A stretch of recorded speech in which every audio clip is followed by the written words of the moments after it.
믿을 수 없는 일이 벌어졌습니다. 프랑스에서 다시 한국행 비행기를 예약하게 될 줄은 상상도 못했습니다. 한국을 떠난 지 겨우 3개월이었지만 제 삶은 이미 되돌릴 수 없는 길을 지나버렸던 거죠. 한때는 자부심이었던 제 조국 프랑스가 이제는 마치 정체된 과거처럼 느껴졌습니다. 그날 전 남자친구의 연락처를 다시 꺼내 들었을 때 제 마음은 이미 한국에 돌아가 있었습니다. 여러분 안녕하세요. 저는 프랑스 파리에서 태어나고 자란 32세 클라라입니다. 국제 마케팅 업무를 하며 20대 중반부터 7년간 한국에서 직장 생활을 했고 언어도 문화도 익숙해질 만큼 그곳에서 인생의 가장 빛나는 시간을 보냈습니다. 하지만 지난 봄 한국 회사에서 퇴사한 뒤 잠시 휴식기를 갖고자 고향인 프랑스로 돌아오게 되었습니다. 가족도 보고 삶의 속도도 늦춰보자는 생각이었죠. 그땐 몰랐습니다. 제가 얼마나 한국에 익숙해져 버린 사람이었는지를요. 한국에서의 첫 기억은 지금도 생생합니다. 2018년 여름 한국어도 서툴고 문화도 낯선 채로 인천공항에 내려 버스를 타고 서울로 향하던 그 순간부터 모든 것이 새로웠습니다. 처음 한국에 오기 전 저는 프랑스의 유명 기업에서 일하고 있었습니다. 그러다 한국 기업과의 협업 프로젝트에 참여하게 되었고 그들의 일하는 방식과 효율성에 깊은 인상을 받았습니다. 이후 한국 지사에서 일할 기회가 생겼을 때 저는 주저없이 도전을 선택했습니다. 한국은 아시아의 작은 나라일 뿐이야. 몇 년 경험 쌓고 돌아오면 될 거야. 파리의 친구들은 제게 그렇게 말했습니다. 프랑스인들의 전형적인 자부심이었죠. 그 당시 저도 그렇게 생각했습니다. 한국에서의 경험을 통해 아시아 시장을 배우고 이력서에 국제 경험을 추가한 뒤 더 좋은 조건으로 프랑스로 돌아올 수 있을 거라고요. 처음 한국에 도착했을 때 문화적 충격은 분명했습니다. 모든 것이 빨랐고 사람들은 항상 바빠 보였으며 도시는 24시간 살아 움직이는 것 같았습니다. 지하철은 정확했고 길은 깨끗했으며 밤에도 안전하게 다닐 수 있었습니다. 하지만 저는 그것을 발전도상국의 특별한 노력이라고 생각했습니다. 파리의 여유로움과 예술적 감성에 비하면 서울은 너무 기계적이고 획일화된 도시처럼 느껴졌으니까요. 그렇게 저는 서울 생활을 시작했습니다. 처음에는 적응하기 어려웠습니다. 한국어를 배우는 것도 회사 문화에 적응하는 것도 쉽지 않았습니다. 특히 한국 기업의 빠른 의사결정 속도와 일에 대한 몰입도는 프랑스에서 경험해보지 못한 것이었습니다. 왜 이렇게 급할까? 라는 생각을 자주 했습니다. 시간이 지나면서 저는 서서히 한국 생활에 익숙해졌습니다. 한국어 실력이 늘면서 동료들과 더 깊은 대화를 나눌 수 있었고 한국 문화를 이해하게 되었습니다. 회사에서는 제 국제적 시각이 인정받았고 프로젝트를 성공적으로 이끌어 나가며 인정을 받았습니다. 어느새 7년이라는 시간이 흘렀습니다. 제 생활은 완전히 한국화되어 있었습니다. 아침에 일어나 배달앱으로 아메리카노를 주문하고 지하철을 타고 출근하며 웹툰을 보고 점심은 동료들과 함께 먹고 퇴근 후에는 한강에서 라이딩을 하거나 친구들과 치맥을 즐겼습니다. 주말에는 쇼핑몰에서 쇼핑을 하고 때로는 기차를 타고 부산이나 강원도로 여행을 다녔습니다. 그리고 그곳에서 저는 태연이라는 한국 남자를 만났습니다. 그는 제 회사의 파트너 기업에서 일하는 디자이너였습니다. 우리는 프로젝트를 함께 진행하며 가까워졌고 곧 연인 관계로 발전했습니다. 태연은 저에게 더 깊은 한국 문화를 소개해 주었고 함께 한국의 많은 곳을 여행했습니다. 그의 가족들도 저를 따뜻하게 맞아주었습니다. 명절에는 함께 음식을 준비하고 가족 행사에 참여하며 저는 마치 한국에 뿌리를 내린 것처럼 느꼈습니다. 그러나 7년이 지난 후 저는 문득 갈림길에 서게 되었습니다. 회사에서는 승진의 기회가 있었지만 한편으로는 고향에 대한 그리움도 커져갔습니다. 부모님도 점점 나이가 들어가고 있었고 동생의 결혼식도 다가오고 있었습니다. 그리고 솔직히 말하자면 태연과의 관계도 약간의 변화를 겪고 있었습니다. 결혼에 대해 생각해 본 적 있어? 어느 날 태연이 물었습니다. 그 질문은 제게 큰 압박으로 다가왔습니다. 제가 한국에서 미래를 꾸려나갈 준비가 되어 있는지, 정말로 이곳에 영원히 정착할 수 있을지 확신이 서지 않았습니다. 그리고 그때 프랑스의 가족들로부터 잠시 돌아와 달라는 요청이 있었습니다. 잠시만 돌아가자. 생각할 시간이 필요해. 저는 그렇게 결정했습니다. 태연에게는 우리 관계를 다시 생각해보고 싶다고 말했고 회사에는 몇 개월간의 휴직을 신청했습니다. 모두가 이해해주었고 저는 7년 만에 프랑스로 돌아갔습니다. 그때는 몰랐습니다. 제 인생이 완전히 뒤바뀔 거라는 사실을요. 귀국 후 처음 몇 주는 낭만적이었습니다. 파리의 카페에서 크루아상과 에스프레소를 즐기고 센 강변을 산책하며 루브르 박물관과 오르세 미술관을 다시 방문했습니다. 오랜만에 만난 친구들과 와인을 마시며 밤늦게까지 대화를 나눴습니다. 프랑스의 음식, 향기, 언어가 그리웠다는 사실을 다시 한번 느꼈습니다. 가족들과 다시 함께하는 시간도 행복했습니다. 어머니의 요리를 먹으며 아버지와 정치 이야기를 나누고 동생의 결혼 준비를 도왔습니다. 모든 것이 완벽해 보였습니다. 역시 고향이 좋아라는 생각이 들었습니다. 하지만 그 행복감은 오래가지 않았습니다. 처음으로 충격을 받은 것은 행정 시스템이었습니다. 운전면허증을 갱신하기 위해 관공서를 방문했는데 담당자는 필요한 서류가 부족하다며 다른 날 다시 오라고 했습니다. 온라인으로 미리 예약을 했음에도 불구하고 이 시간을 기다려야 했고 결국 그날 일을 처리하지 못했습니다. 인터넷으로 신청하면 안 되나요? 제가 물었습니다. 가능은 하지만 시스템이 자주 다운됩니다. 직접 방문하시는 게 확실해요. 담당자의 대답이었습니다. 한국에서는 대부분의 행정 업무를 스마트폰 앱으로 해결했던 제게 이런 경험은 믿기 어려웠습니다. 하지만 이건 시작에 불과했습니다. 다음 날 저는 파리의 지하철을 탔습니다. 한국의 지하철과는 너무나도 달랐습니다. 역은 지저분했고 열차는 지연되었으며 에스컬레이터는 고장나 있었습니다. 사람들은 줄을 서지 않고 밀치며 탑승했고 열차 안에서는 불쾌한 냄새가 났습니다. 한국에서 경험했던 깨끗하고 효율적인 대중교통과는 너무나도 대조적이었습니다. 그날 저녁 저는 온라인으로 식료품을 주문하려고 했습니다. 한국에서는 당일 배송이 당연했지만 여기서는 최소 이틀이 걸린다고 했습니다. 그것도 특정 시간을 지정할 수 없고 오전이나 오후로만 선택할 수 있었습니다. 하루 종일 집에서 기다려야 한다고? 저는 놀랐습니다. 그리고 가장 큰 충격은 의료 시스템이었습니다. 몸이 좋지 않아 병원에 가려고 했는데 예약은 한 달 후에나 가능하다는 대답을 들었습니다. 응급실에 가면 8시간은 기다려야 한다고 했습니다. 한국에서는 같은 날 의사를 만날 수 있었고 검사 결과도 바로 받을 수 있었는데 이건 말도 안 되는 일이었습니다. 점점 더 많은 불편함이 쌓여갔습니다. 카페에서 와이파이가 제대로 작동하지 않았고 식당에서는 종업원들이 불친절했으며 상점에서는 카드 결제가 안 되는 곳도 있었습니다. 기차는 자주 파업으로 운행이 중단되었고 도로는 포트홀로 가득했습니다. 한국에서 당연하게 여겼던 많은 것들이 프랑스에서는 존재하지 않거나 매우 불편했습니다. 그러던 어느 날 저는 우연히 한국 친구와 영상통화를 하게 되었습니다. 그녀는 서울의 카페에서 전화를 받았는데 배경에서 보이는 모든 것이 제게는 이제 너무나 그리운 것들이었습니다. 깔끔한 인테리어, 무료 와이파이, 콘센트가 있는 테이블, 자기 자리를 정리하는 손님들. 그리고 무엇보다 그 효율성과 편리함이 그리웠습니다. 프랑스는 어때? 역시 파리가 최고지? 친구가 물었습니다. 저는 미소를 지으며 대답했지만 내심 복잡한 감정이 들었습니다. 파리는 여전히 아름다웠지만 그 아름다움 뒤에 숨겨진 불편함과 비효율성이 이제는 너무나 선명하게 보였습니다. 한국에서 익숙해진 편리함을 다시 느끼고 싶다는 생각이 들었습니다. 그날 밤 저는 처음으로 태연에게 문자를 보냈습니다. 요즘 어떻게 지내? 라는 간단한 메시지였지만 제 마음속에는 이미 무언가가 변하고 있었습니다. 태연은 곧바로 답장을 보내왔습니다. 잘 지내고 있어. 넌 어때? 파리 생활은 어때?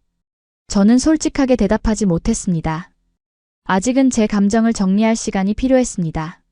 정말로 제가 그리워하는 것이 한국인지 아니면 단순히 태연과의 관계인지 혹은 그저 익숙함 때문인지 확신할 수 없었습니다.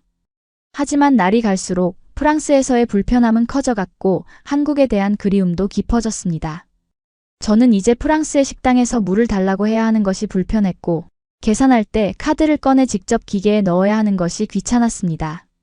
택시를 잡기 위해 길에서 기다려야 하는 것도 배달 음식의 선택지가 제한적인 것도 이상하게 느껴졌습니다.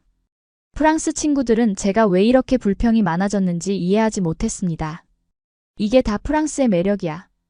느리게 살고 여유를 즐기는 거지. 라고 말했습니다. 하지만 제게는 그것이 더 이상 매력으로 느껴지지 않았습니다. 저는 이미 다른 세계를 경험했고 그곳에서의 효율성과 편리함이 얼마나 삶의 질을 높여주는지 알고 있었습니다. 어느 비 오는 날 저는 우연히 한국 뉴스를 보게 되었습니다.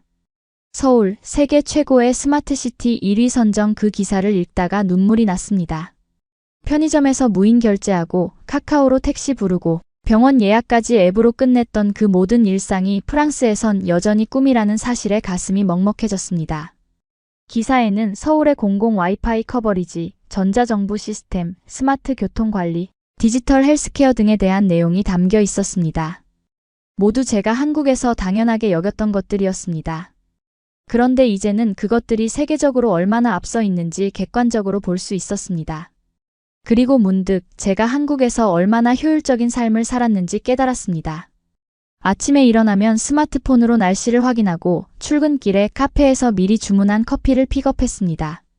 점심은 배달앱으로 주문하거나 회사 근처 식당에서 키오스크로 주문했습니다. 퇴근 후에는 집에 도착하기 전에 마트에서 장을 봐서 배송을 시켰고 저녁 식사 후에는 넷플릭스나 왓챠로 영화를 보거나 웹툰을 읽었습니다. 주말에는 앱으로 미용실 예약을 하고 친구들과의 약속 장소는 카카오맵으로 쉽게 찾아갔습니다. 이 모든 것이 한국에서는 너무나 당연했습니다. 하지만 프랑스에서는 이런 편리함을 찾기 어려웠습니다. 제가 살던 아파트에서는 와이파이가 자주 끊겼고 배달앱은 선택지가 제한적이었으며 미용실 예약은 전화로 해야 했습니다. 택시를 부르려면 전화를 걸거나 길에서 기다려야 했고 길을 찾기 위해서는 여전히 종이 지도가 필요한 경우도 있었습니다. 그날 저녁 저는 태연에게 다시 연락했습니다. 이번에는 영상통화였습니다. 화면 속 태연은 여전히 잘생겼고 따뜻한 미소를 짓고 있었습니다. 그의 배경에는 한강이 보였습니다. 그는 퇴근 후 한강에서 자전거를 타고 있었습니다. 오랜만이네. 태연이 말했습니다. 파리는 어때? 저는 솔직하게 대답했습니다. 생각보다 많이 불편해. 한국이 그리워. 태연은 놀란 듯 했지만 곧 미소를 지었습니다. 언제든지 돌아올 수 있어. 여기 모두가 널 기다리고 있어. 그 말을 듣는 순간 제 마음속에 무언가가 확 풀리는 느낌이 들었습니다. 저는 그때 깨달았습니다. 제가 그리워하는 것은 단순히 한국의 편리함이 아니라 그곳에서의 제 삶 전체였다는 것을요. 태연과의 관계, 회사에서의 성취감, 친구들과의 추억, 그리고 그 모든 것이 가능하게 한 한국의 문화와 시스템이었습니다. 영상통화가 끝난 후 저는 오랜만에 한국 드라마를 보기 시작했습니다. 배경에 보이는 서울의 모습, 등장인물들이 사용하는 앱과 기기들, 그들의 생활 방식, 모든 것이 제게는 이제 너무나 그립고 익숙한 것들이었습니다. 저는 그제서야 제가 얼마나 한국에 적응했는지, 그리고 그것이 얼마나 제 삶의 일부가 되었는지 깨달았습니다. 다음 날 저는 파리의 한국 식당에 갔습니다. 그곳에서 비빔밥을 먹으며 주변의 한국인들과 한국어로 대화를 나누었습니다. 그들 중 많은 이들이 저와 비슷한 경험을 했다고 말했습니다. 한국에서 살다가 프랑스로 돌아왔을 때 문화적 충격을 경험했다는 거죠. 프랑스는 아름답지만 한국의 효율성에 익숙해지면 돌아오기 어려워요.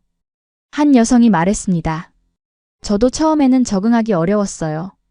하지만 시간이 지나면 괜찮아질 거예요. 하지만 저는 확신할 수 없었습니다. 제게는 더 이상 시간이 지나면 괜찮아질 문제가 아니었습니다. 이것은 두 문화 사이의 근본적인 차이였고 저는 이미 한국의 방식을 더 선호하게 되었습니다. 그날 밤 저는 프랑스에 있는 한국 기업들에 대해 알아보기 시작했습니다. 혹시 파리에서 한국 기업에 취직할 수 있다면 두 문화 사이의 균형을 찾을 수 있지 않을까 하는 생각이 들었습니다. 하지만 곧 그것이 해결책이 아니라는 것을 깨달았습니다. 제가 그리워하는 것은 단순히 회사 문화가 아니라 한국 사회 전체의 시스템이었습니다.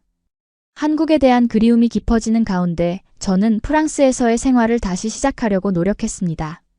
취업 활동을 시작했고 몇 군데 면접을 보았습니다. 한국에서의 경험을 강조하자 많은 기업들이 관심을 보였습니다. 특히 아시아 시장에 진출하려는 회사들은 제 경험을 높이 평가했습니다. 마침내 저는 파리의 한 마케팅 회사에 취직했습니다. 그곳은 한국을 포함한 아시아 시장을 담당하는 부서였고 제 역할은 아시아 클라이언트들과 소통하는 것이었습니다. 첫날부터 저는 열정적으로 일했습니다.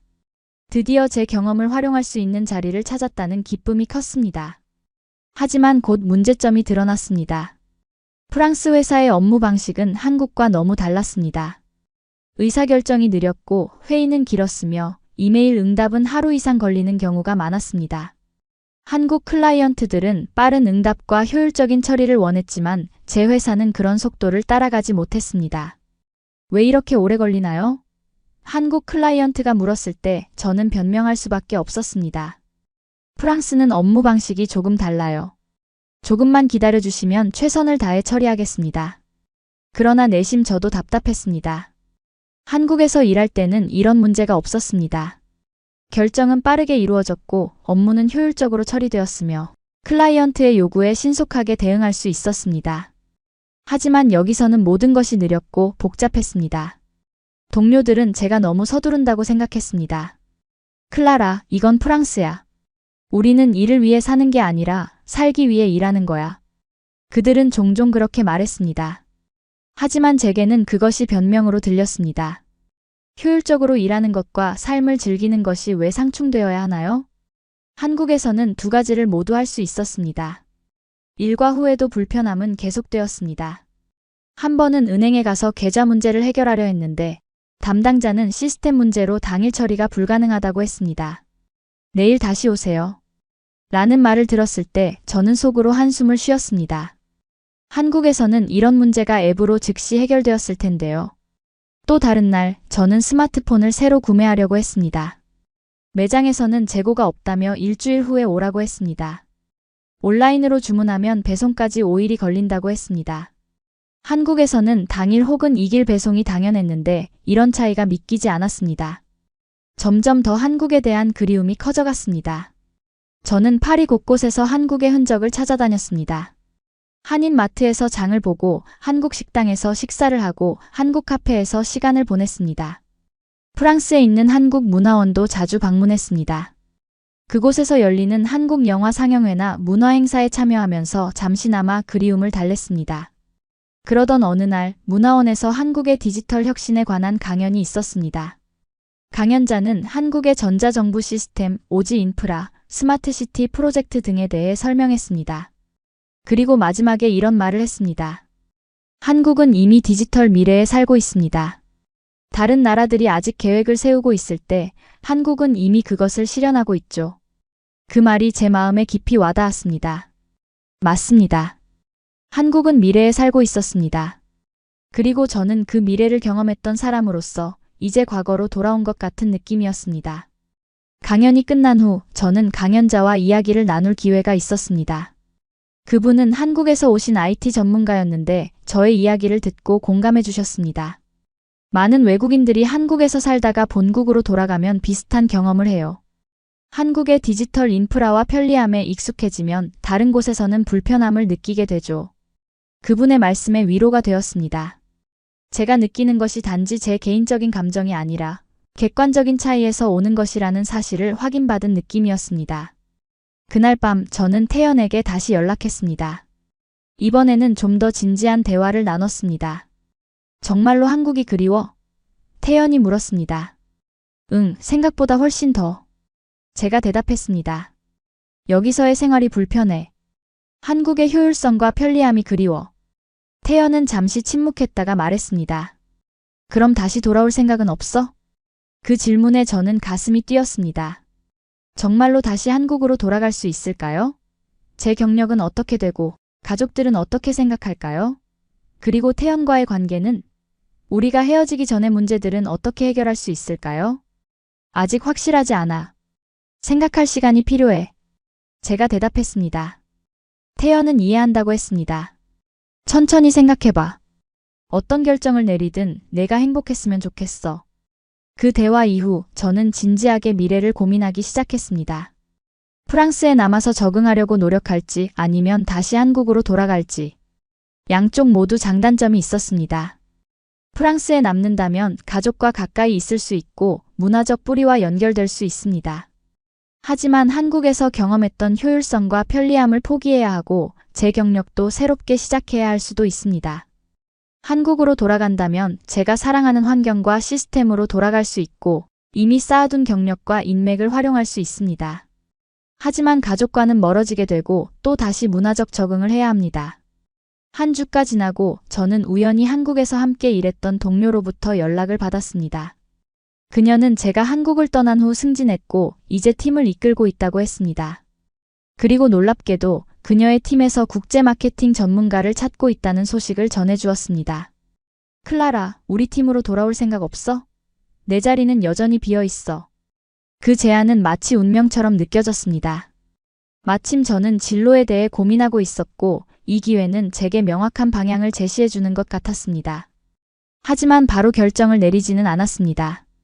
더 깊이 생각해 볼 필요가 있었습니다.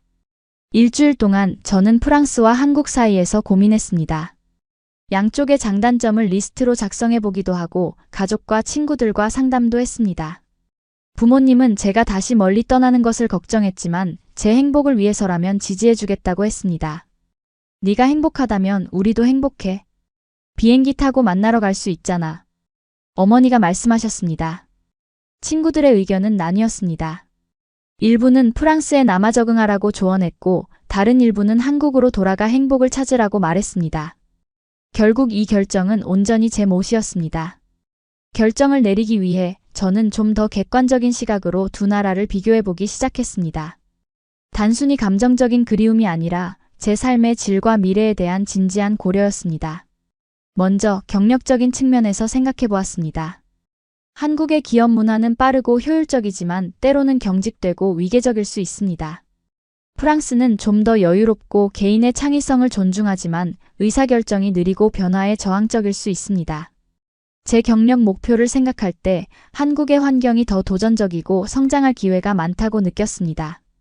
다음으로 삶의 질을 고려했습니다.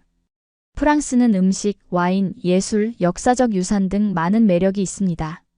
주 35시간 근무제와 긴 휴가도 장점입니다. 하지만 한국은 안전하고 깨끗하며 대중교통이 발달했고 디지털 인프라가 우수합니다. 24시간 문화도 매력적이었습니다. 편의점, 식당, 카페가 밤늦게까지 열려 있어 언제든지 필요한 것을 구할 수 있었습니다. 그리고 개인적인 관계도 중요했습니다. 프랑스에는 가족과 오랜 친구들이 있지만 한국에도 이미 깊은 인연을 맺은 많은 사람들이 있었습니다. 특히 태연과의 관계는 아직 가능성이 있었습니다. 우리가 헤어진 것은 제가 한국을 떠나야 했기 때문이었지 서로에 대한 감정이 식었기 때문이 아니었습니다. 마지막으로 미래에 대한 전망을 생각해 보았습니다. 한국은 빠르게 발전하고 있고 많은 글로벌 기업들이 진출하고 있었습니다. 국제적인 인재에 대한 수요도 높았습니다. 반면 프랑스는 안정적이지만 경제적 성장은 더디고 젊은 세대의 취업 기회도 제한적이었습니다. 모든 것을 고려했을 때 저는 점점 더 한국으로 돌아가는 쪽으로 마음이 기울었습니다. 그것은 단순히 편리함과 효율성 때문만이 아니라 제 성장과 행복을 위한 더 나은 환경이라고 느꼈기 때문입니다. 결정적인 순간은 우연히 찾아왔습니다. 파리의 한 카페에서 신문을 읽고 있을 때였습니다. 프랑스의 한 경제지에 한국의 디지털 혁신에 관한 특집 기사가 실려 있었습니다. 기사는 한국이 어떻게 팬데믹 이후 디지털 전환을 가속화했는지, 그리고 그것이 경제 회복에 어떤 영향을 미쳤는지를 분석하고 있었습니다. 기사의 마지막 문장이 제 마음에 깊이 와닿았습니다. 프랑스가 배울 점이 많은 나라, 그것이 바로 한국이다. 그 순간 저는 확신했습니다. 제가 있어야 할 곳은 한국이었습니다. 제가 경험하고 배운 것들을 다시 활용할 수 있는 곳, 제가 성장하고 발전할 수 있는 곳, 그리고 무엇보다 제가 행복할 수 있는 곳이었습니다. 그날 저녁 저는 태연에게 연락했습니다. 한국으로 돌아가려고 해. 우리 다시 만날 수 있을까? 태연의 답장은 간단했지만 제 마음을 따뜻하게 했습니다. 언제든지 환영이야. 네가 오기를 기다리고 있을게. 그리고 다음 날 저는 이전 직장의 동료에게 연락해 제안을 수락했습니다. 한 달 안에 서울로 돌아갈 예정이라고 말했습니다. 그녀는 기뻐하며 빨리 돌아오라고 했습니다. 이제 남은 것은 가족들에게 알리는 일이었습니다. 저녁 식사 자리에서 저는 제 결정을 발표했습니다. 예상대로 부모님은 섭섭해하셨지만 이해해 주셨습니다. 가끔 보러 와. 아버지가 말씀하셨습니다. 당연하죠. 그리고 여러분도 한국에 놀러 오세요. 제가 모든 것을 보여드릴게요. 제가 대답했습니다. 결정을 내리고 나니 마음이 한결 가벼워졌습니다. 이제 떠날 준비를 시작해야 했습니다. 프랑스에서의 일자리를 정리하고 아파트 계약을 종료하고 짐을 꾸리고 비행기 표를 예약해야 했습니다. 하지만 그 모든 것이 이제는 부담이 아니라 새로운 시작을 향한 설레는 단계처럼 느껴졌습니다. 출발 전날 밤 저는 파리의 센 강변을 산책했습니다. 에펠탑의 불빛이 강물에 반사되는 모습은 여전히 아름다웠습니다. 프랑스는 제 고향이고 항상 제 일부로 남을 것입니다. 하지만 이제 저는 제 마음의 새로운 고향, 한국으로 돌아갈 준비가 되어 있었습니다. 다음 날 저는 샤를 드골 공항에서 인천행 비행기에 탑승했습니다. 11시간의 비행 동안 저는 한국에서의 새로운 시작에 대해 상상했습니다. 이전과는 다른 시각으로 한국을 바라볼 수 있을 것 같았습니다. 이제는 단순히 외국인으로서가 아니라 한국의 가치를 진정으로 이해하고 존중하는 사람으로서 말이죠. 비행기가 인천공항에 착륙했을 때 가슴이 두근거렸습니다. 입국장에서 나오자 태연이 기다리고 있었습니다. 그의 미소를 보는 순간 제가 올바른 결정을 내렸다는 확신이 들었습니다. 돌아온 걸 환영해. 태연이 말했습니다. 우리는 공항철도를 타고 서울로 향했습니다. 창밖으로 보이는 한국의 풍경이 너무나 반가웠습니다. 정돈된 도로, 빠르게 지나가는 KTX, 강 주변에 늘어선 아파트 단지들. 모든 것이 예전과 같으면서도 이제는 더욱 소중하게 느껴졌습니다. 서울에 도착해 첫 번째로 한 일은 핸드폰을 개통하는 것이었습니다. 통신사 매장에서 30분 만에 모든 절차가 완료되었고 바로 카카오톡과 네이버 앱을 다운로드했습니다. 다시 한국의 디지털 생태계에 연결되는 순간 마치 집에 돌아온 것 같은 느낌이 들었습니다. 그날 저녁 태연과 함께 한강공원을 산책했습니다. 한강을 따라 조성된 공원에는 많은 사람들이 자전거를 타거나 조깅을 하고 있었습니다. 밤에도 안전하고 깨끗한 공공공간이 있다는 것이 얼마나 소중한지 이제야 깨달았습니다. 파리의 센 강도 아름답지만 한강은 더 활기차고 안전해. 제가 말했습니다. 태연은 웃으며 대답했습니다. 네가 한국을 그렇게 좋아할 줄은 몰랐어. 나도 몰랐어. 떠나보니까 알게 됐지. 제가 대답했습니다. 다음 날 저는 새로운 회사에 출근했습니다. 예전에 함께 일했던 동료들이 반갑게 맞아주었고 새로운 팀원들도 친절하게 대해주었습니다. 회사는 제가 떠났을 때보다 더 성장해 있었고 제가 맡게 될 프로젝트도 흥미로웠습니다. 국제적인 배경을 가진 제가 중요한 역할을 할 수 있을 것 같았습니다. 한국에서의 새로운 생활이 시작되었습니다. 이전에 살았던 동네 근처에 새 아파트를 구했고 태연과의 관계도 다시 시작했습니다. 우리는 이전의 문제들을 솔직하게 이야기하고 더 나은 관계를 위해 노력하기로 했습니다. 프랑스에서 돌아온 후 저는 한국의 일상을 더욱 깊이 이해하고 감사하게 되었습니다. 아침에 편의점에서 커피를 사 마시는 것, 지하철에서 스마트폰으로 웹툰을 읽는 것, 점심시간에 푸드코트에서 키오스크로 주문하는 것, 퇴근 후 집에 도착하기 전에 앱으로 장을 보는 것. 이 모든 일상이 얼마나 효율적이고 편리한지 새삼 느꼈습니다. 특히 한국의 의료 시스템은 제게 큰 감동을 주었습니다. 건강검진을 받기 위해 병원에 갔을 때 모든 과정이 디지털화되어 있고 효율적으로 운영되는 것을 보았습니다. 예약부터 검사, 결과 확인까지 모든 것이 신속하게 이루어졌습니다. 프랑스에서는 상상할 수 없는 속도였습니다. 회사에서도 한국의 효율성을 다시 한번 경험했습니다. 회의는 정시에 시작하고 끝났으며 의사결정은 빠르게 이루어졌습니다. 카카오톡과 이메일을 통한 빠른 소통, 클라우드 기반의 협업 도구들, 그리고 모두가 공유하는 빨리빨리 문화가 업무의 효율성을 높여주었습니다. 그리고 무엇보다 한국 사회의 안전함과 편리함이 제 삶의 질을 크게 향상시켰습니다. 밤늦게 혼자 걸어도 안전하다는 느낌, 24시간 운영되는 편의점과 식당들, 어디서나 이용할 수 있는 고속 인터넷, 그리고 항상 새로운 기술과 서비스가 등장하는 역동적인 분위기. 이 모든 것이 제게는 이제 당연한 것이 아니라 감사해야 할 특권처럼 느껴졌습니다. 한국으로 돌아온 지 6개월이 지났습니다. 이제 저는 완전히 정착했고 제 삶은 안정을 찾았습니다. 회사에서의 업무도 순조롭게 진행되고 있었고 태연과의 관계도 더욱 깊어졌습니다. 그리고 무엇보다 제가 한국을 선택한 것에 대해 단 한 번도 후회한 적이 없었습니다.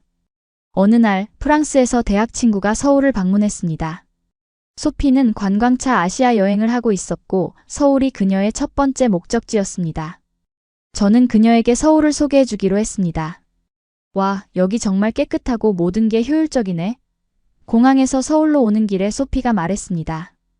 지하철도 깨끗하고 정확하고 와이파이도 빠르고. 저는 미소를 지었습니다. 이제 막 시작이야. 한국의 진짜 매력은 더 많아. 저는 소피에게 서울의 다양한 모습을 보여주었습니다. 전통과 현대가 공존하는 광화문 광장, 활기찬 에너지가 넘치는 홍대와 강남, 그리고 평화로운 자연이 있는 남산과 한강공원까지. 소피는 모든 것에 감탄했습니다. 특히 그녀는 한국의 디지털 인프라에 놀라워했습니다. 스마트폰 하나로 거의 모든 것을 할 수 있다는 사실에 감동받았죠. 택시를 부르고 음식을 주문하고 영화 티켓을 예약하고 심지어 공공 서비스까지 이용할 수 있다는 것이 그녀에게는 신세계였습니다.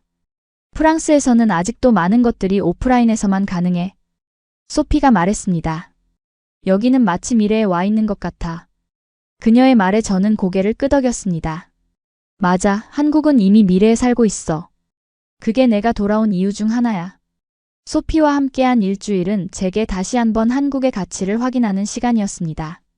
그녀의 신선한 시각을 통해 저는 한국 사회의 장점을 더욱 분명하게 볼 수 있었습니다. 효율성과 편리함뿐만 아니라 예의와 배려, 끊임없는 혁신과 발전, 그리고 무엇보다 안전하고 조화로운 사회 분위기까지.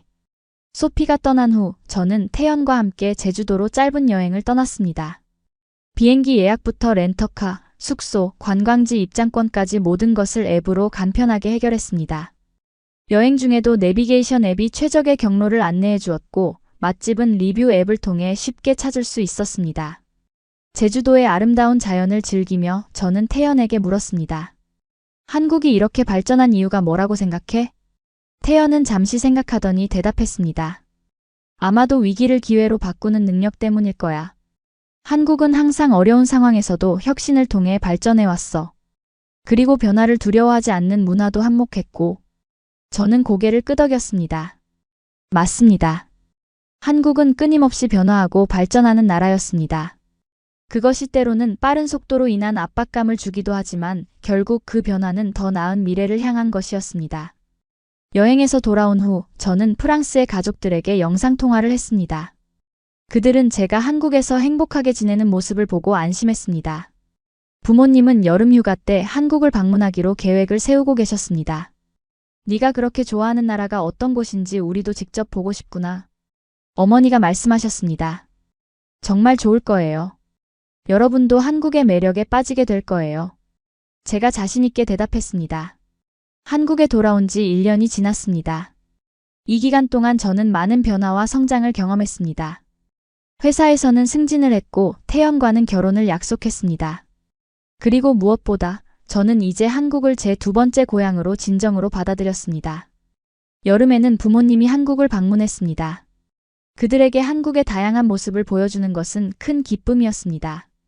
처음에는 문화적 차이에 적응하기 어려워하셨지만 점차 한국의 매력에 빠져들기 시작하셨습니다. 특히 아버지는 한국의 대중교통 시스템에 감탄하셨습니다. 정확한 시간에 도착하는 지하철, 깨끗한 버스, 그리고 어디서나 쉽게 이용할 수 있는 택시 앱까지. 프랑스의 대중교통과 비교하며 한국이 얼마나 앞서 있는지 인정하셨습니다. 어머니는 한국의 의료 시스템에 놀라셨습니다. 갑자기 감기 증상이 있어서 병원에 방문했는데 접수부터 진료, 약 처방까지 모든 과정이 신속하게 이루어졌습니다. 프랑스에서는 의사를 만나기까지 몇 주를 기다려야 하는 경우가 많은데 한국에서는 당일에 모든 것이 해결되었습니다. 이제 왜 네가 한국을 선택했는지 이해가 돼. 떠나기 전날 저녁 아버지가 말씀하셨습니다. 여기는 정말 효율적이고 안전한 나라구나. 프랑스도 많이 배워야 할 것 같아. 부모님의 방문은 제게 큰 의미가 있었습니다. 그들이 제 선택을 이해하고 지지해주는 것이 무엇보다 중요했거든요. 이제 저는 더 이상 두 문화 사이에서 갈등하지 않고 양쪽의 장점을 받아들이며 살 수 있게 되었습니다. 부모님이 떠난 후 저는 SNS에 한국 생활에 대한 글을 올리기 시작했습니다. 프랑스어와 영어로 한국의 일상, 문화, 기술 등에 대해 소개했습니다. 처음에는 그저 가족과 친구들에게 제 생활을 공유하기 위한 것이었지만 점차 많은 사람들이 관심을 보이기 시작했습니다. 한국은 정말 그렇게 발전된 나라인가요? 일상생활이 정말 그렇게 편리한가요? 프랑스인으로서 적응하기 어렵지 않나요? 많은 질문들이 쏟아졌고 저는 솔직하게 제 경험을 공유했습니다. 특히 프랑스 친구들 중에는 한국에 관심을 갖게 된 이들이 많아졌습니다. 한국 문화에 대한 관심이 높아지면서 한국 여행을 계획하거나 심지어 한국에서 일할 기회를 찾는 친구들도 생겼습니다. 저는 그들에게 조언을 해주고 때로는 한국 회사와 연결해주기도 했습니다. 어느 날 프랑스의 한 경제지로부터 인터뷰 요청을 받았습니다. 그들은 왜 프랑스인이 한국을 선택했는가라는 주제로 특집 기사를 준비하고 있었고 제 이야기에 관심을 보였습니다. 저는 기꺼이 수락했고 한국과 프랑스의 차이점, 한국의 장점, 그리고 제가 한국을 선택한 이유에 대해 솔직하게 이야기했습니다. 인터뷰가 출판된 후 더 많은 관심이 쏟아졌습니다. 프랑스 TV 채널에서도 연락이 왔고 한국의 언론에서도 관심을 보였습니다. 저는 갑자기 문화 간 소통자라는 새로운 역할을 맡게 되었습니다. 한국과 프랑스, 동양과 서양 사이의 다리 역할을 하게 된 것입니다.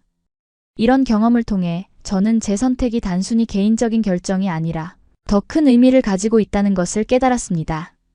제가 한국을 선택한 이유와 한국에서의 경험을 공유함으로써 다른 사람들에게 새로운 시각을 제공하고 문화적 편견을 넘어서는 데 기여할 수 있었습니다. 회사에서도 저의 이런 활동을 긍정적으로 평가했습니다. 제 경험과 네트워크가 회사의 국제적 이미지와 사업 확장에 도움이 된다고 생각했기 때문입니다. 덕분에 저는 국제 마케팅 팀의 리더로 승진하게 되었고 더 많은 책임과 기회를 갖게 되었습니다. 태연과의 관계도 더욱 깊어졌습니다. 우리는 서로의 문화적 배경을 존중하며 양쪽의 장점을 받아들이는 관계를 만들어가고 있었습니다. 결혼 계획도 구체화되었고 양가 부모님들도 만남을 가졌습니다. 문화적 차이가 있었지만 서로를 이해하고 존중하는 마음으로 모든 것을 해결해 나갔습니다. 한국 생활 2년째, 저는 완전히 이곳에 뿌리를 내렸다고 느꼈습니다. 한국어 실력도 더욱 향상되어 이제는 거의 모든 상황에서 불편함 없이 소통할 수 있게 되었습니다.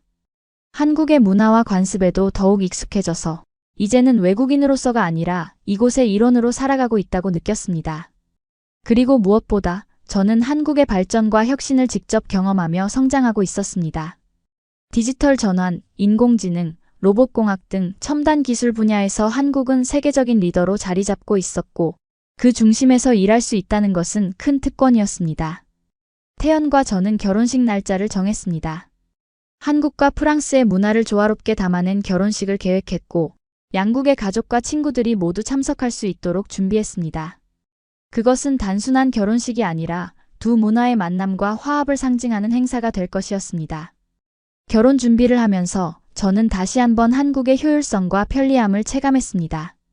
웨딩 플래너와의 소통은 카카오톡으로 이루어졌고 모든 예약과 결제는 온라인으로 간편하게 진행되었습니다.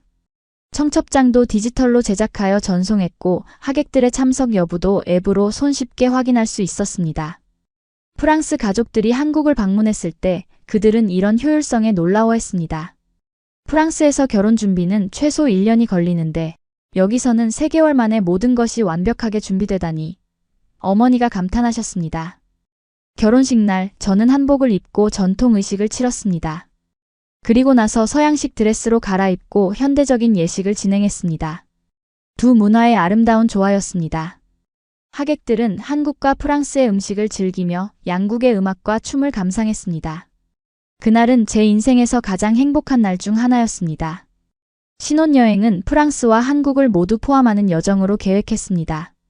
프랑스에서는 태연에게 제 고향과 문화를 소개하고 한국에서는 제주도와 강원도의 아름다운 자연을 함께 즐겼습니다. 두 나라의 아름다움과 매력을 모두 경험하는 특별한 여행이었습니다. 여행에서 돌아온 후 우리는 서울 근교에 새 집을 마련했습니다. 한국의 효율적인 교통 시스템 덕분에 도심에서 약간 떨어진 곳에 살면서도 출퇴근에 불편함이 없었습니다. 우리의 집은 프랑스와 한국의 스타일을 조화롭게 담아냈습니다. 프랑스의 클래식한 가구와 예술 작품, 한국의 현대적인 가전제품과 스마트홈 시스템이 공존하는 공간이었습니다. 결혼 생활이 시작되고 저는 더욱 한국 사회에 깊이 통합되어 갔습니다. 태연의 가족과 친척들은 저를 따뜻하게 맞아주었고 문화적 차이를 이해하고 존중해 주었습니다. 처음에는 언어와 관습의 차이로 어려움도 있었지만 서로에 대한 존중과 열린 마음으로 모든 것을 해결해 나갔습니다.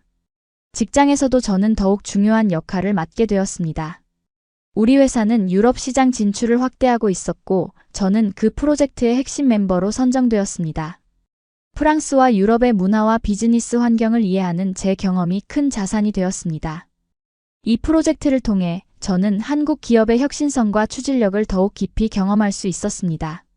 한국 기업들은 새로운 시장에 진출할 때도 빠르고 효율적이었습니다. 철저한 시장 조사를 바탕으로 전략을 수립하고 현지 문화와 소비자의 니즈에 맞게 제품과 서비스를 조정했습니다. 그리고 무엇보다 실패를 두려워하지 않고 끊임없이 도전하는 정신이 인상적이었습니다. 프로젝트가 성공적으로 진행되면서 저는 프랑스와 다른 유럽 국가들을 자주 방문하게 되었습니다. 그때마다 느끼는 것은 한국과 유럽의 간극이 생각보다 크다는 사실이었습니다. 특히 디지털 인프라와 서비스 측면에서 한국은 유럽보다 몇 년 앞서 있었습니다. 한 번은 파리에서 회의를 마치고 호텔로 돌아가는 길에 택시를 잡으려고 길가에서 한참을 기다려야 했습니다. 그때 문득 한국에서는 스마트폰으로 몇 초 만에 택시를 부를 수 있다는 사실이 떠올랐습니다. 이런 작은 차이들이 모여 삶의 질을 크게 좌우한다는 것을 다시 한번 실감했습니다. 또 다른 날, 파리의 한 레스토랑에서 식사를 하던 중 카드 결제 시스템이 다운되어 현금으로만 결제가 가능하다는 안내를 받았습니다. 한국에서는 이미 여러 결제 수단이 준비되어 있어 이런 상황이 거의 발생하지 않는다는 사실이 떠올랐습니다. 이런 경험들을 통해 저는 제가 한국을 선택한 이유를 다시 한번 확인할 수 있었습니다. 그것은 단순히 편리함 때문만이 아니라 미래지향적인 사회에서 살고 싶다는 열망 때문이었습니다. 한국은 끊임없이 발전하고 혁신하는 나라였고 그 속에서 저도 함께 성장할 수 있었습니다. 유럽 출장에서 돌아올 때마다 저는 인천공항에 도착하는 순간부터 안도감을 느꼈습니다. 빠르고 효율적인 입국 절차, 깨끗하고 현대적인 시설, 그리고 공항에서 서울까지 연결되는 완벽한 교통 시스템까지. 모든 것이 저에게는 이제 집으로 돌아오는 느낌을 주었습니다. 태연은 항상 제가 출장에서 돌아오면 공항에 마중을 나와 주었습니다. 그의 따뜻한 미소를 보는 순간 모든 피로가 사라지는 것 같았습니다. 우리는 함께 집으로 돌아가며 서로의 소식을 나누었습니다. 그런 소소한 일상이 제게는 큰 행복이었습니다. 어느 날 태연이 뜻밖의 제안을 했습니다. 우리 유튜브 채널을 만들어 볼까? 클라라의 한국 생활과 한국의 매력에 대해 소개하는 콘텐츠야. 처음에는 망설였지만 곧 그 아이디어에 흥미를 느꼈습니다. 제 경험과 시각이 다른 사람들에게 도움이 될 수 있다면 그것은 의미 있는 일이 될 것 같았습니다. 그래서 우리는 클라라의 한국 사랑이라는 유튜브 채널을 개설했습니다. 처음에는 간단한 영상으로 시작했습니다. 한국의 일상생활, 문화적 차이, 외국인으로서 적응하는 팁 등을 소개했습니다. 점차 콘텐츠의 범위를 넓혀 한국의 기술과 혁신, 비즈니스 문화, 관광 명소 등 다양한 주제를 다루기 시작했습니다. 놀랍게도 채널은 빠르게 인기를 얻었습니다. 특히 유럽과 북미의 시청자들이 많았고 한국에 관심이 있거나 한국 방문을 계획하는 사람들이 주로 시청했습니다. 댓글 섹션에는 많은 질문과 감사의 메시지가 쏟아졌고 우리는 성실하게 소통하며 채널을 키워나갔습니다. 채널이 성장하면서 우리는 더 다양한 콘텐츠를 만들기 시작했습니다. 한국의 다양한 지역을 소개하는 여행 브이로그, 한국 요리를 배우는 쿠킹 클래스, 한국어 학습 팁, 그리고 한국의 최신 기술과 트렌드를 소개하는 영상까지. 모든 콘텐츠는 제 솔직한 경험과 시각을 바탕으로 했고 그래서 많은 사람들이 공감하고 신뢰할 수 있었습니다. 특히 인기 있었던 시리즈는 프랑스 vs 한국이었습니다. 두 나라의 문화, 생활 방식, 인프라, 음식 등을 비교하는 콘텐츠였죠. 저는 항상 공정하게 양쪽의 장단점을 소개하려고 노력했지만 많은 시청자들은 한국의 효율성과 편리함에 놀라워했습니다. 한국이 정말 그렇게 발전된 나라인가요? 정말 밤에도 안전하게 다닐 수 있나요? 모든 행정 업무를 앱으로 처리할 수 있다니 믿기지 않아요. 많은 댓글들이 한국의 발전상에 대한 놀라움을 표현했습니다. 이런 반응들을 보면서 저는 제가 이미 한국의 일상에 너무 익숙해져 있다는 사실을 깨달았습니다. 제게는 당연한 것들이 다른 나라 사람들에게는 놀라운 혁신으로 보였습니다. 그리고 그런 시각의 차이를 통해 저는 다시 한번 한국의 가치를 새롭게 볼 수 있었습니다. 유튜브 채널이 성공적으로 운영되면서 저는 점점 더 많은 기회를 얻게 되었습니다.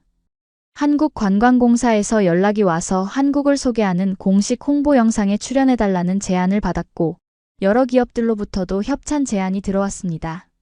하지만 가장 뜻밖의 제안은 한국의 한 방송사에서 왔습니다. 그들은 외국인의 시각에서 한국을 재발견하는 다큐멘터리 시리즈를 기획하고 있었고, 저를 메인 MC로 섭외하고 싶다고 했습니다. 처음에는 두려움도 있었지만 태연의 격려로 용기를 내어 수락했습니다. 다큐멘터리는 한국의 다양한 지역과 문화를 소개하는 내용이었습니다. 저는 카메라 앞에서 솔직하고 자연스럽게 제 생각과 느낌을 표현했고, 시청자들은 그런 진정성에 호응했습니다. 프로그램은 예상보다 높은 시청률을 기록했고, 이 시즌까지 제작되었습니다. 방송 활동을 통해 저는 한국의 더 많은 면모를 발견할 수 있었습니다. 촬영을 위해 전국 각지를 다니면서 저는 서울 밖의 한국을 경험했습니다. 부산의 활기찬 시장과 아름다운 해변, 전주의 전통 한옥과 맛있는 음식, 경주의 역사적 유적, 제주도의 환상적인 자연까지. 한국은 제가 생각했던 것보다 훨씬 다양하고 풍부한 나라였습니다. 특히 인상적이었던 것은 지방 도시들의 발전상이었습니다. 서울만큼은 아니지만 다른 도시들도 스마트시티로의 전환을 활발히 진행하고 있었고, 각자의 특색을 살린 발전 전략을 추진하고 있었습니다. 이것은 프랑스와 큰 차이점이었습니다. 프랑스는 파리를 중심으로 발전이 이루어지고 지방 도시들은 상대적으로 소외되는 경향이 있었거든요. 다큐멘터리 촬영 중에 만난 많은 한국인들도 제게 깊은 인상을 남겼습니다. 그들의 환대와 친절함, 그리고 무엇보다 열정과 근면함이 인상적이었습니다. 어디를 가든 사람들은 자신의 일에 자부심을 가지고 최선을 다하고 있었습니다. 그것이 한국이 빠르게 발전할 수 있는 원동력이라고 느꼈습니다. 방송 활동이 끝난 후 저는 더 큰 꿈을 갖게 되었습니다. 단순히 한국의 매력을 소개하는 것을 넘어 한국과 프랑스, 나아가 아시아와 유럽 사이의 문화적, 경제적 교류를 촉진하는 일을 하고 싶었습니다.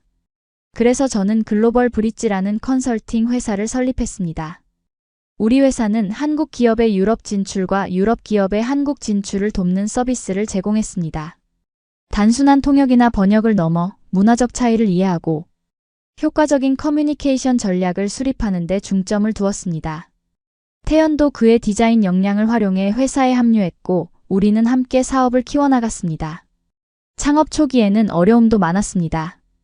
사업 계획을 세우고 고객을 유치하고 법적, 행정적 절차를 밟는 과정에서 많은 도전이 있었습니다. 하지만 한국의 효율적인 시스템 덕분에 우리는 상상했던 것보다 빠르게 회사를 설립하고 운영할 수 있었습니다. 특히 한국의 스타트업 지원 정책은 큰 도움이 되었습니다. 정부와 지자체에서 제공하는 다양한 지원 프로그램, 창업 공간, 멘토링 서비스 등을 활용하면서 우리 회사는 안정적으로 성장할 수 있었습니다.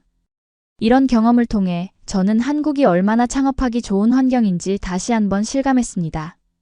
회사가 자리를 잡아가면서 우리는 더 다양한 서비스를 개발했습니다. 문화교류 프로그램, 비즈니스 매칭 서비스, 현지화 컨설팅 등 클라이언트의 니즈에 맞는 맞춤형 솔루션을 제공했습니다. 그리고 무엇보다 제 개인적인 경험과 이야기가 우리 회사의 가장 큰 자산이 되었습니다. 많은 한국 기업들이 유럽 시장 진출을 위해 우리 회사의 도움을 요청했고, 유럽 기업들도 한국 시장에 관심을 갖고 우리를 찾아왔습니다. 그들에게 저는 단순한 컨설턴트가 아니라 두 문화를 모두 이해하고 경험한 문화 번역가였습니다. 제 이야기와 경험이 그들에게 영감과 용기를 주었고, 그것이 저에게는 큰 보람이었습니다. 한국에서의 생활이 5년째로 접어들면서 저는 이제 완전히 이곳에 뿌리를 내렸다고 느꼈습니다. 한국어는 거의 원어민 수준으로 유창해졌고, 한국의 문화와 관습도 자연스럽게 받아들이게 되었습니다. 물론 여전히 프랑스인으로서의 정체성을 유지하고 있었지만, 이제는 두 문화 사이에서 균형을 찾을 수 있게 되었습니다. 태연과의 결혼 생활도 안정적이고 행복했습니다. 우리는 서로의 문화적 배경을 존중하며 양쪽의 장점을 조화롭게 삶에 적용했습니다. 우리 집에서는 한국어와 프랑스어가 자연스럽게 섞여 사용되었고, 식탁에는 한국 음식과 프랑스 요리가 함께 올라왔습니다. 이런 문화적 다양성이 우리 삶을 더욱 풍요롭게 만들었습니다. 회사도 꾸준히 성장하고 있었습니다. 이제는 서울 본사 외에도 파리에 지사를 설립했고 10명 이상의 직원들이 함께 일하고 있었습니다. 우리의 클라이언트 리스트에는 한국과 유럽의 주요 기업들이 포함되어 있었고 여러 성공적인 프로젝트를 통해 회사의 명성도 높아졌습니다. 하지만 가장 큰 변화는 제 개인적인 삶에서 일어났습니다. 저와 태연은 부모가 되었습니다. 우리의 첫 아이 아름이가 태어난 것입니다. 그녀는 한국과 프랑스의 혼혈로 두 문화의 아름다움을 모두 물려받았습니다. 우리는 그녀가 두 문화를 모두 이해하고 사랑하며 자라기를 바랐습니다. 아이를 키우면서 저는 한국의 또 다른 측면을 경험하게 되었습니다. 한국의 육아 환경과 교육 시스템이었습니다. 처음에는 문화적 차이로 인해 혼란스러운 부분도 있었지만 점차 한국의 방식을 이해하고 받아들이게 되었습니다. 특히 인상적이었던 것은 한국의 가족 중심적인 문화였습니다.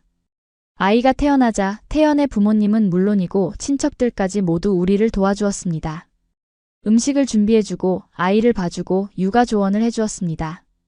이런 가족의 지원은 프랑스에서는 경험하기 어려운 것이었고 저는 그 따뜻함과 유대감에 깊은 감동을 받았습니다. 한국 의제시도 아이 계속 편집 한국의 육아 인프라도 놀라웠습니다. 어디를 가든 수유실과 기저귀 교환대가 잘 갖춰져 있었고 유모차를 가지고 다니기에도 편리했습니다. 공원과 놀이터도 깨끗하고 안전했으며 아이들을 위한 다양한 프로그램과 시설이 있었습니다. 이런 환경은 아이를 키우는 부모에게 큰 도움이 되었습니다. 그리고 무엇보다 한국의 디지털 육아 서비스가 정말 편리했습니다. 육아 앱을 통해 아이의 성장 과정을 기록하고 필요한 정보를 얻고 다른 부모들과 소통할 수 있었습니다. 온라인으로 아이 용품을 구매하면 당일 배송이 되었고 소아과 예약도 앱으로 간편하게 할 수 있었습니다.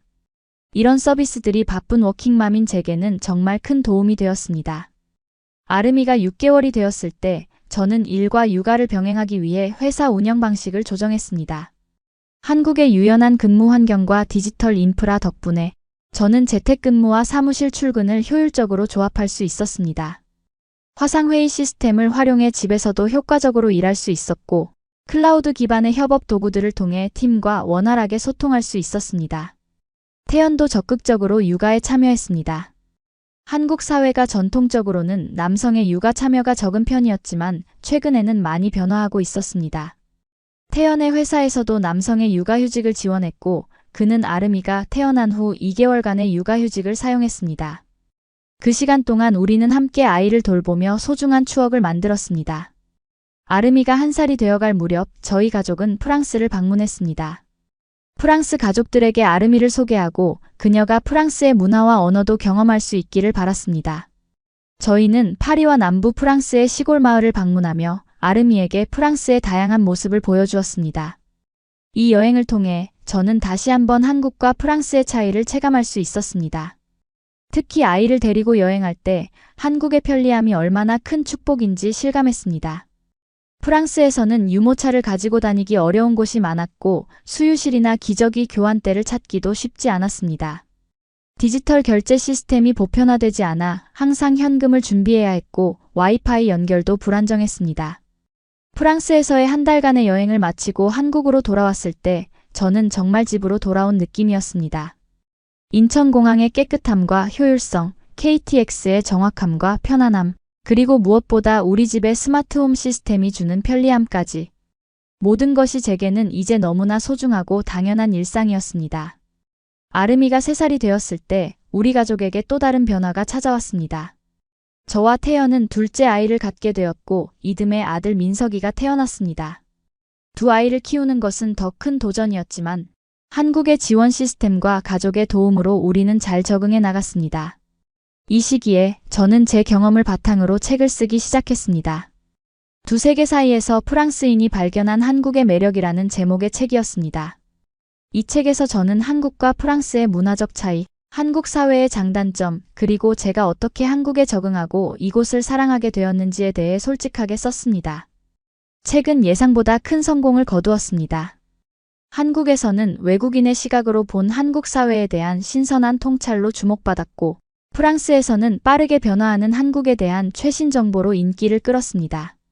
책은 여러 언어로 번역되었고, 저는 한국과 프랑스를 오가며 북투어를 진행했습니다. 북투어 중에 저는 많은 사람들과 대화할 기회를 가졌습니다. 한국인들은 외국인의 시각에서 본 그들의 사회에 대해 궁금해했고, 프랑스인들은 한국의 발전상과 문화에 관심을 보였습니다. 저는 이런 대화를 통해 더 많은 사람들이 두 문화를 이해하고 존중하게 되기를 바랐습니다. 프랑스에서의 북투어 중 저는 우연히 프랑스 정부 관계자들과 만남을 가질 기회가 있었습니다. 그들은 한국의 디지털 전환과 스마트시티 프로젝트에 관심을 보였고, 한국의 경험을 프랑스에 적용할 방법을 찾고 있었습니다.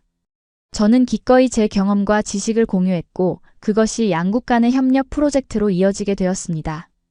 이 프로젝트는 프랑스의 디지털 혁신을 위한 것으로 한국의 성공 사례를 참고하여 프랑스의 행정 시스템과 공공 서비스를 개선하는 것이 목표였습니다.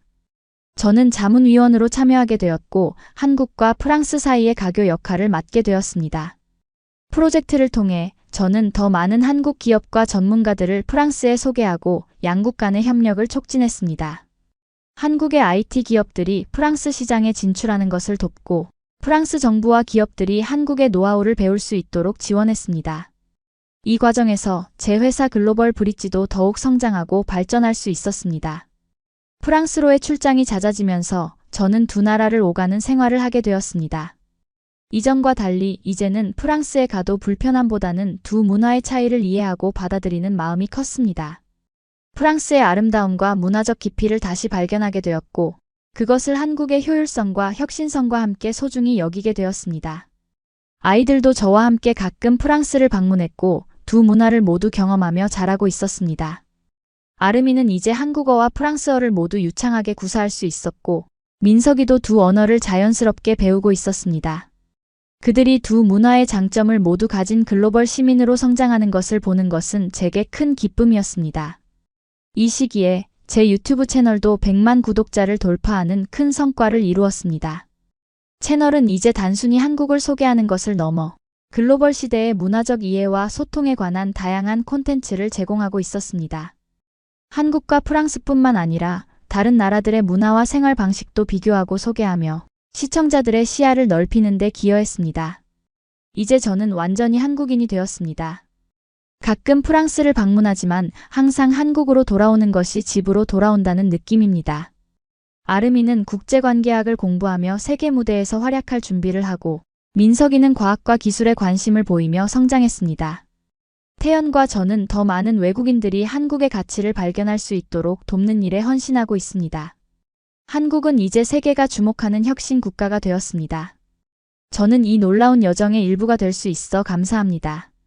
한국이 보여준 빠른 발전과 끊임없는 혁신의 정신은 세계 모든 나라에게 영감을 줄 것입니다. 여러분, 우리는 때로 당연하게 여기는 것들이 얼마나 특별한지 잊곤 합니다. 한국의 안전함, 편리함, 그리고 끊임없이 발전하는 기술과 인프라는 세계 어디에서도 쉽게 찾아볼 수 없는 소중한 자산입니다. 저는 프랑스에서 태어났지만 한국에서 제 진정한 삶을 찾았습니다. 여러분도 한국의 가치를 다시 한번 되돌아보고 자부심을 가졌으면 합니다. 이 이야기가 여러분에게 영감이 되었다면 구독과 좋아요, 알림 설정으로 더 많은 글로벌 시각의 이야기를 만나보세요. 여러분의 경험이나 생각도 댓글로 공유해주세요. 한국의 어떤 점이 여러분에게 자랑스럽고 소중한가요? 함께 이야기 나누어 봅시다.